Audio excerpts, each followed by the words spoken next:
Good afternoon, everyone. Welcome back. I'm just allowing a couple more people into the space. Thank you once again for being here. Day 2 of Lakshmi codes. I hope that those of you who weren't able to join us yesterday have been able to catch up with the replay, which is now posted on the page. If you're having any trouble finding that, do reach out and let us know. But I think because you're here, it means you're on the page, because otherwise you wouldn't have the Zoom link. So that tells me that you guys have found us. We're going to begin with meditation today. So please prepare yourself for meditation. And you may also wish to have a pen and paper for the second part of today's session. So if you have a journal or a notebook and a pen, that's fantastic. And if you can get one now, that would be great. And then prepare yourself to sit for meditation.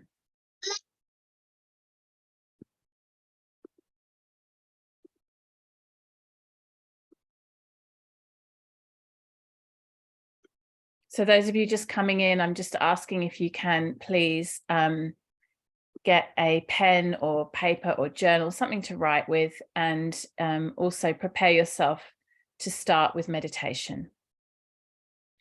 And then once you're all set up and you're ready, please gently close down your eyes and bring your awareness to your breath. Relax your jaw.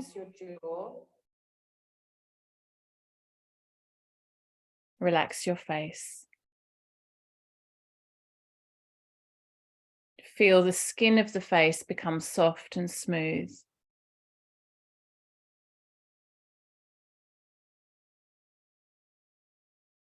Feel your shoulders drop down away from your ears.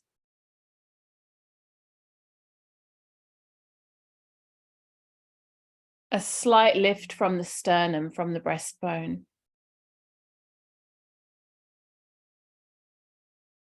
A slight drawing in of the navel, but still allowing a softness in the belly,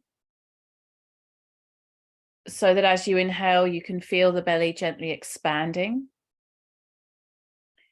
And as you exhale, you can feel the belly gently soften.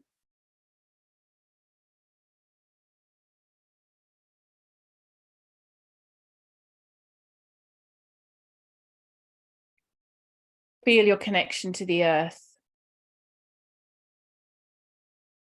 Truly taking your seat. And not just taking your seat in this moment, but taking your seat in this lifetime. Becoming fully centered in the presence of who you are, of what you're here to do. Taking your seat in this moment and in this lifetime.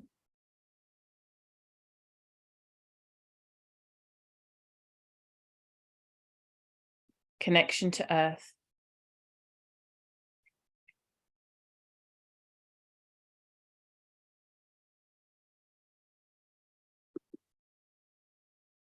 Let's take a moment to acknowledge the traditional custodians of this land, to acknowledge the teachers, past and present,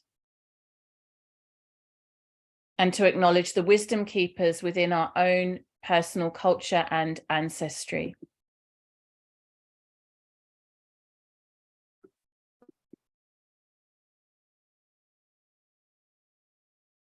Visualize the goddess Lakshmi.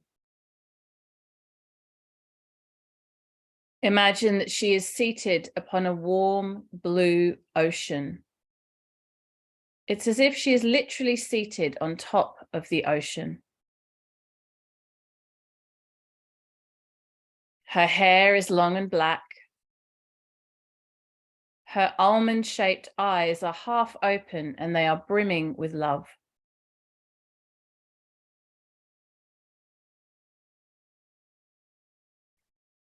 She wears beautiful pink robes, and from one of her hands flows golden light.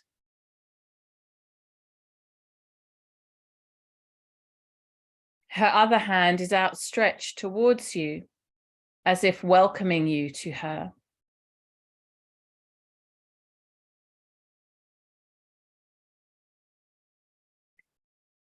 Her eyes are beaming golden light. This light is beaming from her eyes to your eyes, which is literally transforming your perspective.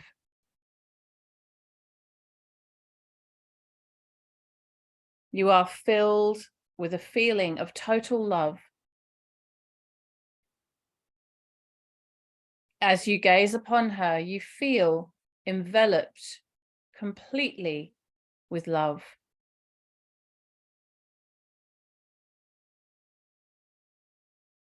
You feel completely abundant.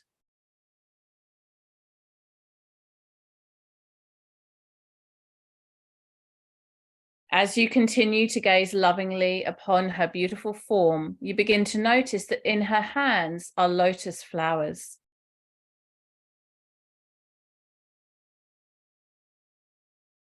These lotus flowers are symbols for the true nature of consciousness,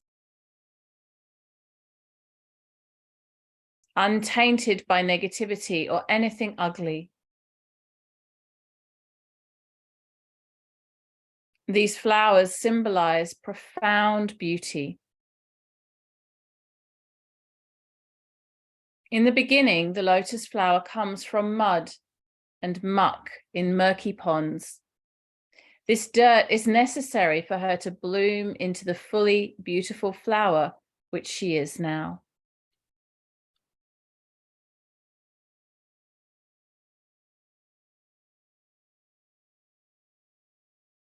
As human beings, our nature is not unlike the lotus. We can bloom anywhere, even in the most murky of environments. Even in these difficult environments, we're able to fully blossom and mature into truly beautiful human beings.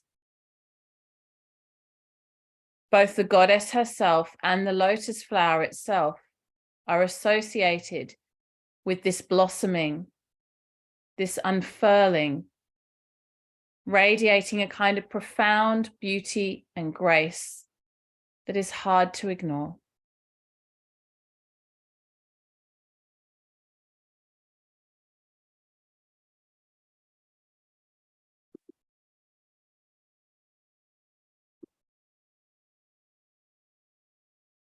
Take a few more moments sitting in Lakshmi's glorious company. Sitting at the feet of the goddess, enjoying the abundant vibration of love within her and around her, within you and around you.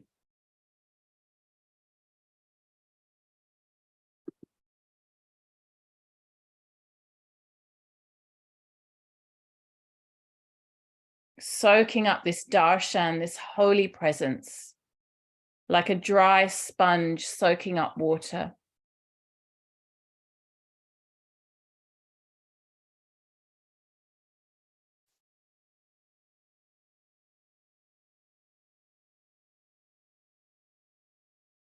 Place your hands on your heart.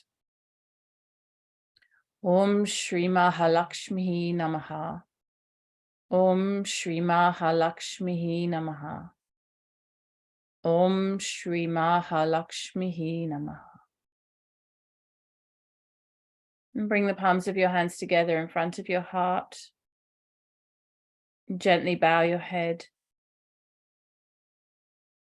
And slowly open your eyes. I want to invite you to take a moment to write in your notebook now or your journal. And there are two prompts for our writing today. The first is I would like you to reflect on 3 things in your life right now that you are grateful for. And they could be very simple, trivial things. It doesn't have to be anything particularly profound. 3 areas or elements or aspects of your life right now, in this very moment, in this time, in this portal, for which you have supreme gratitude. And maybe there's more than 3, perhaps the list will extend.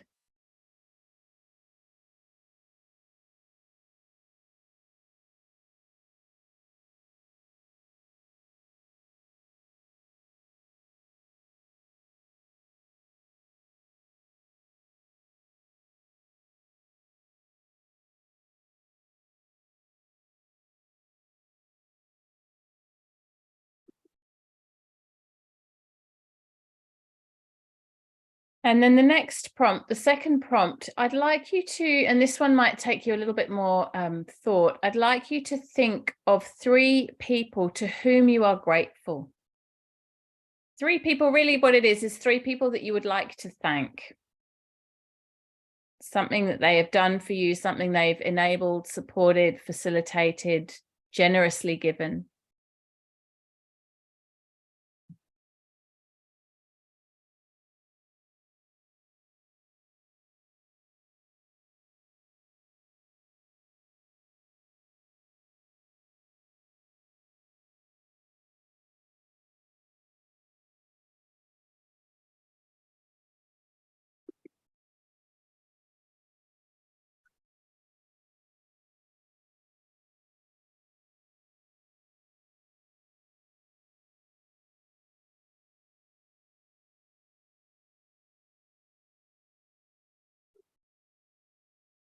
And then as part of your homework, you might wish to reach out to 1, 2, or even all 3 of those people on that list and actually thank them. It's a really beautiful practice to do. And one of the ways that we can really honor Lakshmi, well, there's 2 elements here. One is in thanking others. So taking a moment to, email someone, send them a text message, even, if you see them in person, to thank them and to acknowledge what it is that they have done for you that has been meaningful in your life. So you might look at your list now and contemplate which one of those people you would like to actually thank as, homework. You can do this in the next 24 hours or so. And maybe you can even do all 3. That's really beautiful. And then the second part of that is not so much around sort of reaching out and thanking people, but more around acknowledging where there's gratitude in your life and kind of saying an inner thank you, an inner acknowledgement. So, it might be that if you live with other people, that you notice things that they have done that you feel grateful for, or, there's a particular presence that they have or a particular gift that they bring into your life. And it's not necessarily that every time we have the opportunity to actually verbally or in writing thank someone, but to cultivate this attitude of being thankful. In fact, I was reading something recently around relationships and partnerships in particular, and some of the kind of markers of what makes successful relationships. And some of them are really obvious, like things like good communication and honesty and having shared values.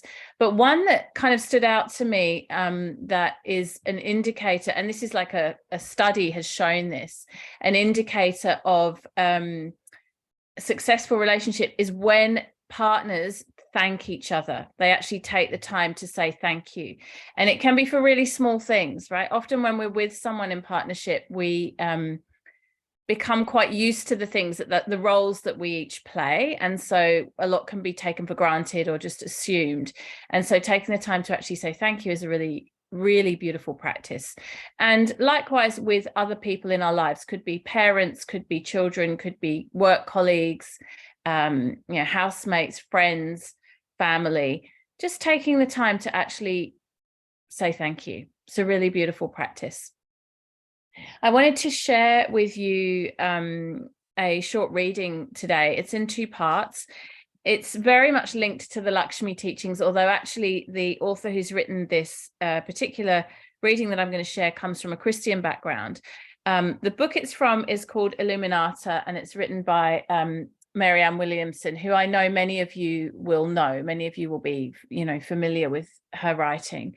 And I deliberately chose it to not be a specifically Lakshmi text, because we were talking yesterday about this idea of, we can find the archetype of the goddess and the archetype of Lakshmi within our own culture, within our own denomination, within our own practices. So it's not that we necessarily have to use that image that we just utilized in the meditation, for example. That may be resonant for you, that may be meaningful for you, but it might also be that there are other ways of accessing the energy, the vibration, the qualities that Lakshmi holds without necessarily connecting to that particular imagery. And so I feel that these teachings that I want to share with you today from this book by Marianne Williamson really embody the Lakshmi teachings, the codes of Lakshmi. And we spoke about this yesterday a little bit around this idea of beginning to see all others as holy beings, right? Beginning to see all others in our lives as already enlightened. And it's really easy to say this and to kind of be on board with it as a philosophical idea, as a construct. It's much, much harder to put into practice, right? I mean, I live with my partner and my 4 sons and my daughter who's a baby. And let me tell you right now, there are many things that all of them do on a daily basis that I find extremely irritating and, that don't contribute to the household running seamlessly. And I do personally much more housework than all of them. So I'm not coming from a place of, like righteous feminism where I've got it completely worked out that everything in my household is totally equal and everyone's contributing in this beautiful way. It's not that. I mean, there are good days and bad days, but there's plenty of frustration. The point is that in any given moment, I have the opportunity to be annoyed that my teenager has left all his clothes on the bathroom floor again, instead of putting them in the laundry basket, and to get really frustrated with him and for that to cause disconnect, or to notice how beautiful he is with his baby sister, or to notice how careful he is in preparing a meal, cooking for himself, right? So I can notice the things that are really beautiful in him, or I can get really frustrated with the things that are annoying. It's also, and this is a really important point, it's not that we martyr ourselves, right? It's not that I observe that he's left his clothes on the bathroom floor again, I pick them up, I put them in the laundry basket, and I don't say anything. It's not that, because that breeds resentment. It's not about that. There's a couple of things. First of all, I can choose to tidy up after him as an act of service, right? I can choose to do that in a way that is a practice for me to see the beauty in others and to bring service into my life in the same way that you would if you were living in an ashram or a spiritual community, that we would all live in service of each other, and to be an example to him of what that means. And then the second thing is I can talk to him about it in a way that's not frustrated, not belittling, not kind of going to cause division between us. And usually what I find in my life is the best way to do that is not to do it in the moment of frustration. So I might, wait until later and have the conversation with him later rather than being annoyed in that moment. I'm giving a trivial example, but you get the point. So when these frustrations arise, it's really, really easy for us to go into blame, go into judgment, go into frustration, go into resentment, and to forget that what we're actually dealing with is another holy being on a path towards enlightenment. And if you're in a long-term partnership or relationship, this becomes all the more potent, because what happens is we get lazy in those relationships. It's really, really easy for us to take it out on our partner, to be the lowest version of ourselves, because we know that we can get away with it, right? And actually what we're being asked to do within this set of teachings is to be the best version of ourselves for the people that we've chosen, that we love, that we're with every day. And this is what the energy of Lakshmi is really encoding, because remember yesterday I spoke about how Lakshmi is the vibration of the present moment of your life, where you find yourself now. So it's not some utopian experience that may happen in the future when everything's perfect, right? It's today. It's this moment now, with all of its frustrations and complexities and confusion and imperfection. And we look for the beauty, we look for the good in that. So to talk a little bit about partnership, you know, in Hinduism and in the yogic teachings, there's a lot of conversation around the woman being of service to her man. And I'm going to talk about heterosexual relationships now, but you can also take this in a wider lens of the masculine and the feminine, right? So it doesn't have to be male, female. It could be masculine, feminine, doesn't necessarily have to be a man and a woman, although I'm going to talk in that more kind of traditional construct. So there's a lot of talk about the woman, the feminine, the female being of service, right? And I think that's a really interesting conversation. I consider myself to be a feminist, so I'm not going to go too far down that rabbit hole because that's a whole other training and a whole other dialogue. However, I do think there's something around, and I've been really contemplating this a lot recently, and this is something we're going to be diving into more in my membership program, Bhakti Club, around this dynamic of the masculine and the feminine and how it plays out in our real life relationships and within ourselves. I do think there's something around when women become very nagging and berating, and they notice a lot of the irritations, of the imperfections of their partner or of their children or of the people that they live with, but I'm mostly talking about partner here. It creates a dynamic where the masculine and feminine cannot thrive, because the masculine responds to being upheld by the feminine. This is a universal principle, right? This is part of scripture, and it's also part of just the way that the divine feminine and the healed masculine work together.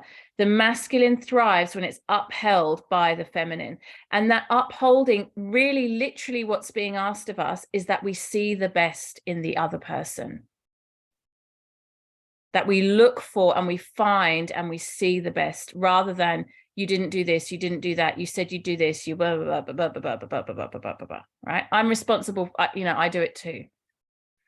As we behave like that as women, as embodiments of the goddess, as women in the center of our power, then what we actually do is we create space for the masculine in us to become strong. That's the first piece. And then for the men, the masculine in our lives to be healed. So the first part is the masculine in us becoming empowered. What does that look like? It looks like good boundaries. It looks like I can say no, and I can say no in a loving way, without guilt and without shame. Most women really struggle with this. We can say no, but we usually say no, but when we're burnt out and angry, right? It's like, no, I've done enough. No, I can't do anymore. No, I'm over it, right? It's that kind of a no, rather than a grace-filled, empowered, clear, no, this isn't something I can offer right now. I'm not available for that. I don't have capacity right now. But without resentment, without guilt, without a mood, without like any kind of outrage, just neutral. And so when we sit in the center of our power in that way, we're of service when we want to be of service, but the no is also available, but it doesn't come with a whole bunch of baggage behind it, because we're always looking for the holy being, the enlightened, the highest version. And we create a trade-off, you know, okay, maybe this person isn't very good at, I mean, let's just make a blanket statement and say housework. Okay, maybe this person isn't very good at housework, but they really bring this quality. They really bring, you know, this incredible offering into our relationship. And we focus instead on that, and we choose to pour our energy into that. And one of the ways you can think about it is this way, and I can see Megan's put a comment that she feels conflicted and confused about upholding a man. Think about it this way, right? Think about it in terms of, what do you choose to see, and where do you choose to place your energy? So if you're in partnership with a man and you find yourself, like if you were able to analyze your thoughts about that person throughout the day and compartmentalize them, how many of the thoughts are positive and see the good, and how many of the thoughts are negative and see critical, right? And then what comes out of your mouth? How many times do you praise or acknowledge or thank or sit in gratitude? And how many times do you criticize, belittle, express frustration? And if you could create a pie chart that were to show the thoughts and the words and where that lies in that paradigm. And if you're not in partnership, then you can think about this in terms of your closest relationships. This is also a really good one if you're close, if you spend a lot of time with your parents, because they bring up the same kind of triggers and frustrations because of that closeness, and our relationships with our children too. Basically the close people in your life.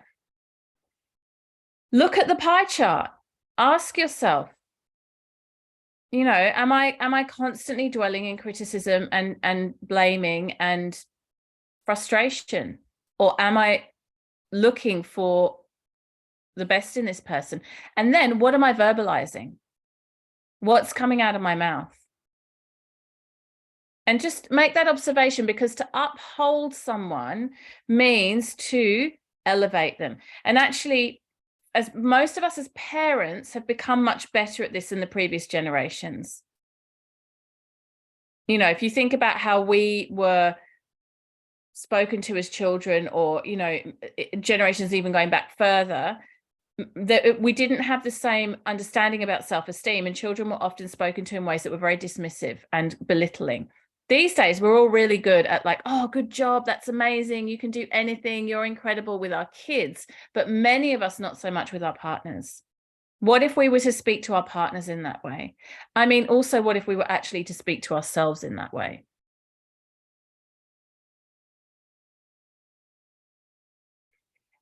Feeling like you don't get respect from another person, again, what the scriptures would say, and you know, this is a work in progress for me as well. Please don't think that I've got this completely worked out. I certainly don't.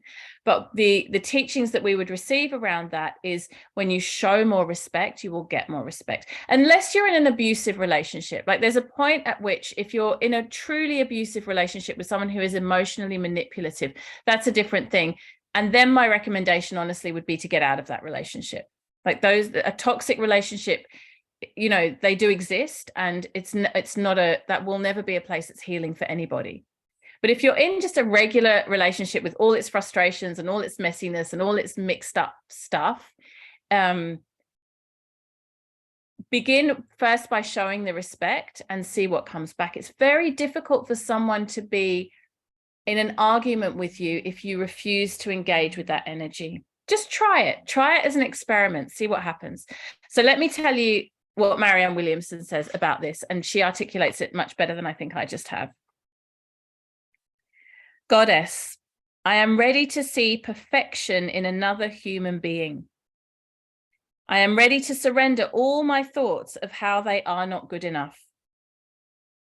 I am ready to see the beauty in the inner core of all mankind.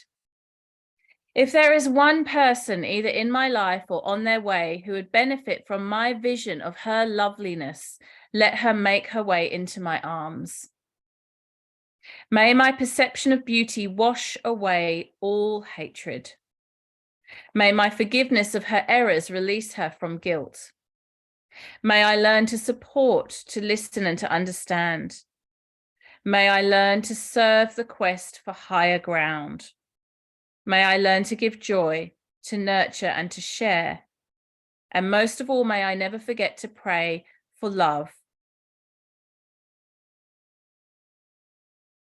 And she goes on to talk about the difference between romance and love, and how, you know, when we begin a relationship, often everything is wonderful and romance is blossoming and we don't see any shadow in the other person. And then as time goes on, you know, we start to become more critical and more negative. And she says, the choice to follow love through to its completion is the choice to seek completion within ourselves. The point at which we shut down on others is the point at which we shut down on life. When we heal others. And as we heal others, we extend our perceptions past their weaknesses. I love that sentence. We extend our perceptions past their weaknesses. So we still see the weakness, we still feel the frustration, we still sit in irritation and contempt and, annoyance, but we stretch the capacity that we have to see the perception that we have beyond that. We remember something greater. Until we've seen someone's darkness, we don't really know who that person is. And until we have forgiven someone's darkness, we don't really know what love is. Forgiving others is the only way to forgive ourselves, and forgiveness is our greatest need. The point of love is to make us grow, not to make us immediately happy. Another great sentence. The point of love is to make us grow, not to make us immediately happy. Many of us have forsworn the chance for the deepest love in reaching out for what is easy. In other words, we take the easy path of criticism and nagging and being frustrated and being resentful, instead of rising up into the seat of the goddess, which allows us to sit in our full power. Yesterday, I was talking about different archetypes, and we spoke about different energetic principles of Lakshmi. But today, actually, what I really want to invite you to reflect on, and this will be very much an individual quest, the women that you know, like the real life human women that really embody these qualities. So you might want to look around in your life or in the media. It might be a character in a movie or in a novel.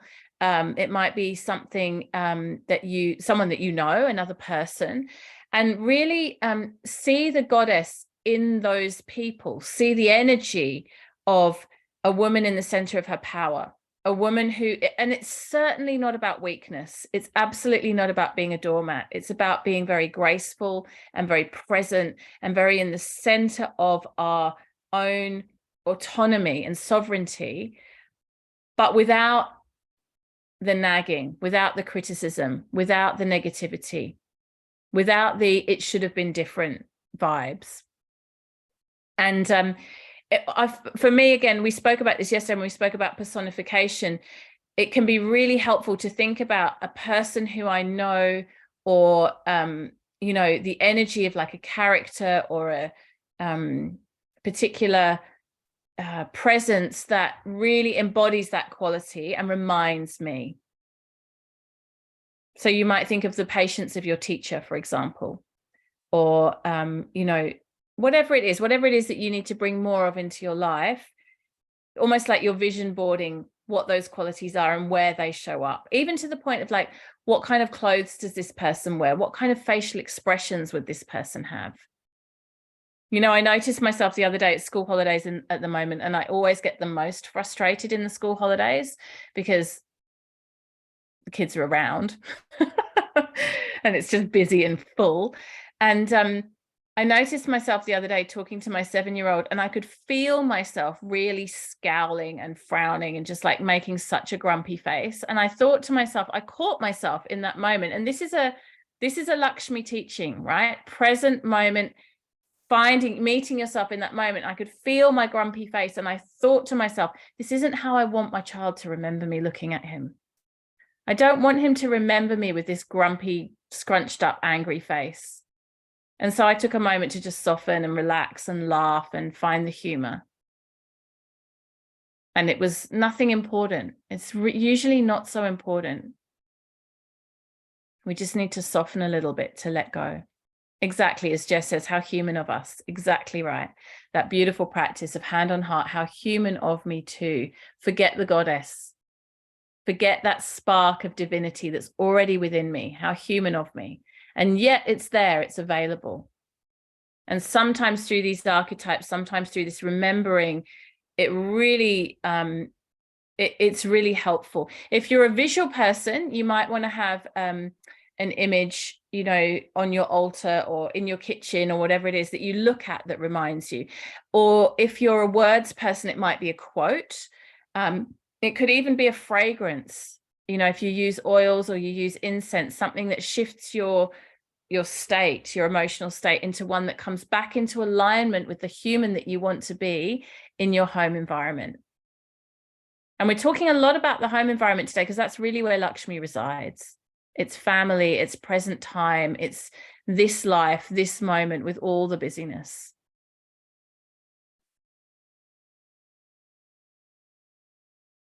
I always feel like there's so much more I could say, but I'm going to pause there and see if anyone has questions, if it resonates. I know that some of these teachings are sticky because when we start to get into talking about upholding the masculine and serving men, it can cause uproar. And I really do understand why. I totally get it. And I want you to stay open. I want to ask you to stay open to the possibility that as women, we can take some responsibility for the negative dynamics that can happen between men and women, and that we actually have some really potent power to change that in our way of being, as well as asking the men to step up and change their way of being. So Shondell is saying, be in each other's corner. Yeah, remember that we're in the same team. Emphasize positive traits. I have a friend who does put her husband on a pedestal. She thinks he's great. Is this what Marianne Williamson is saying? You know, I mean, I'm laughing, but I really think it is. I really think it is. Like, I'll tell you one practice that I do with my partner. Sometimes if we have a challenge in our relationship and there's something deep going on that I need support with, then I will talk to a girlfriend about it in a way of like looking for support, looking for advice, looking for someone to reflect back to me. So that's a different thing. I'm not talking about that. But you know, when you've had an argument with your partner, or, you know, with a friend or someone important in your life, and then you go to other people and you want to be told how right you are, you know, like basically you're bitching about that other person. Oh, he did this, he did that, he said this, he said that. And we're kind of looking for reinforcement of that. I have a really clear rule in my relationship with my partner that I'm not going to do that. I don't do that. I used to do it a lot with my ex-husband because I was very unhappy in my marriage, and then we got divorced and that solved that problem. But, you know, I would often be so frustrated with him. And then I would go to my friends or people that knew him, even sometimes his own mother or his sister, and be like, he's doing this again, he's doing that. And it creates so much negativity. And so now I really, even when we have, you know, we have small arguments or disagreements or frustrations, I keep it within my own heart and allow it to diffuse and to move through, rather than amplifying it through looking for other people to tell me how right I am. It's different if you just need to have a conversation and get support. That's a totally different thing. But the bitching is really helpful not to do this. So isn't it beautiful to choose not to say lots of negative things, to not complain, to see the best, to talk about their wonderful qualities, to remember how great they are, at least some of the time. You know, go back to the pie chart. Maybe it's not all of the time, but wouldn't it be lovely at least some of the time? And isn't it really nice when you hear someone speaking highly of someone else? It makes your heart feel full. It makes you feel delighted and joyful, rather than listening to someone, you know, criticizing and complaining.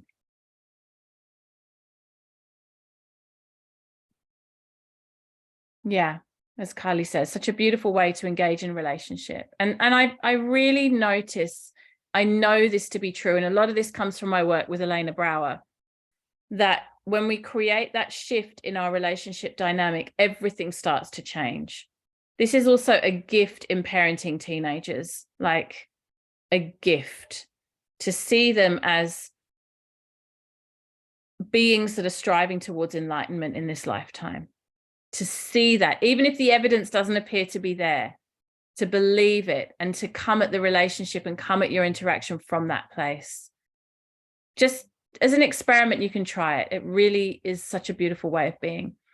Bob Marley says, while you point your finger, someone else is judging you. Yeah. Yeah. So, you know, the more we're in judgment of others, then we know that's happening. You know, what goes around comes around. Christine says, I've had real life experience of this in my partnership, shifting from focusing on what he wasn't doing well or good enough for years, and then focusing on what he's great at. Yes. And how he shows up in our family. Yes. It's like I'm in relationship with a different man. Yeah. When we change the way we look at things, the things we look at change. It's so powerful. It's so easy for us as women to sit in the seat of the victim and to talk about what's not good enough and what's not okay and how frustrated we are. And all of those things are valid and true. I'll be back, which is actually really nice. But it's a choice. It's a choice in our perception, and it's a choice in our focus, our frame of reference. Melinda, I've been trying to practice oppositing it. As soon as I think something negative, I flip it into positive and it diffuses the original thought altogether. Yeah. And it's not about denial. It's not about like, oh, I don't care that they leave their dirty clothes on the bathroom floor. Like, if you care, you care, and it's annoying. It's not sort of like just pretending. It's just choosing to focus on the bigger picture, on something that, you know, that you're grateful for. Going right back to the beginning of our practice today, something that you're grateful for. Any last questions or comments before we wrap up for today? Katie, it's Erica. Hi. For me, I had to transform my relationship. We had 3 years of separation, and I wanted to transform it. And I remember writing a list of all the things I would love a partner to be. And it was long. And then I became that list. As soon as I became everything I wanted a partner to be, my partner became that. It was as if he just married me. And now we have the perfect relationship for us. Yeah, so I just became I became what I wanted my partner to be. And it was actually, I sort of thought, why didn't I do that 10 years ago? But anywho, yeah. Well, because there's a lot of conditioning in our culture. Thank you so much for sharing, Erica. It's so beautiful. There's a lot of conditioning in our culture that says, point the finger, you know, blame and find someone who's responsible. And because we're living in a patriarchal society and there's a lot of toxicity in that, it's really easy as women to just blame men. And then what happens is men become demasculated and the whole masculine feminine balance gets pulled out. It just gets completely messy. But when we sit in our own autonomy and we take responsibility for ourselves, and then we look for the good in others, so much is healed. And that's really the essence of the Lakshmi teachings. It really is. That's the guts of it. It's the first 2 sentences of Marianne's prayer. I'm ready to see perfection in another human being. I am ready to surrender all thoughts of how they are not good enough. Just that. Try it out tonight. Try it out with the people in your life this afternoon and this evening. See how it works. And if it doesn't work, you know, this is the beautiful thing about these teachings. We're invited to experiment with them. It's one big joyful experiment. Try it on, see if it works, see what happens. If it's not for you, if it's not effective, let it go. Go back to the old way. Go back to what you were doing before. But I know from my own personal lived experience, these teachings are very, very powerful in transforming. Very powerful, transformative teachings.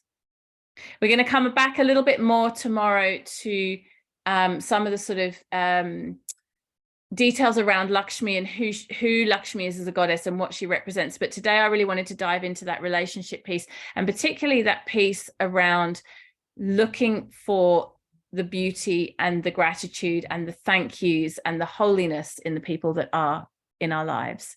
Thank you so much for being here. I really appreciate your presence. If any of you want to reach out to me either by email or in direct message in Instagram or any of those places, please do. I always love to hear from you. And yesterday after the session, a number of you sent me emails, and I love that. Like, I'm really open to engaging with you. These teachings are so important to me that your responses and your thoughts and your engagement with them means the world to me. So by all means, reach out. These are short sessions. If you've got more questions or you want more resources, I'm here for that, and I would love to hear from you. And in the meantime, have a beautiful evening. Say your thank yous, look for the beauty, and I will see you for our final session at 4 o'clock tomorrow afternoon. Thank you so much. Namaste.